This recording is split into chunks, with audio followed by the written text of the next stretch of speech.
లేదు అని చెప్పి సమాధానం వస్తా ఉంది. ఈ చంద్రబాబు నాయుడు గారు ప్రజల భవిష్యత్తు గురించి తాను భరోసా ఇస్తాడు అంట. నేను అడుగుతూ ఉన్నాను, ప్రజల భవిష్యత్తు గురించి ఆలోచన చేసేవాడే అయితే ప్రత్యేక హోదాను తగట్టు పెట్టేవాడు అడుగుతా ఉన్నాడు. మీ అందరి తరపున ఇదే చంద్రబాబు నాయుడు గారిని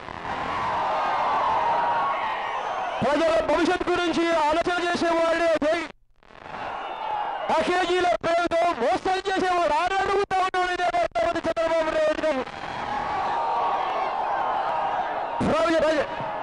ప్రజల భవిష్యత్తు కోసం ఆలోచన చేసేవాడే అయితే ప్రజాస్వామ్యాన్ని కూనీ చేసి 23 మంది ఎమ్మెల్యేలను పట్టపగలే అవినీతి సొమ్ముతో ఒకరికి 20 కోట్ల రూపాయలు ఇచ్చి కొనుగోలు చేసేవాడు అడుగుతా ఉన్నాను.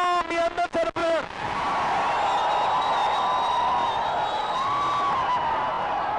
ప్రజల భవిష్యత్తు కోసం ఆలోచన చేసేవాడే అయితే కమిషన్ల కోసం కక్కుర్తిపడి కేంద్ర ప్రభుత్వం పోలవరం ప్రాజెక్టు కట్టారు అంటే కమిషన్ల కోసం కక్కుర్తిపడి ఆ పోలవరం ప్రాజెక్టు కేంద్ర ప్రాజెక్టు నుంచి నేనే కట్టాను అని చెప్పి లక్కులేవారా అని చెప్పి అడుగుతా ఉన్నారు ప్రజలందరూ తరపున.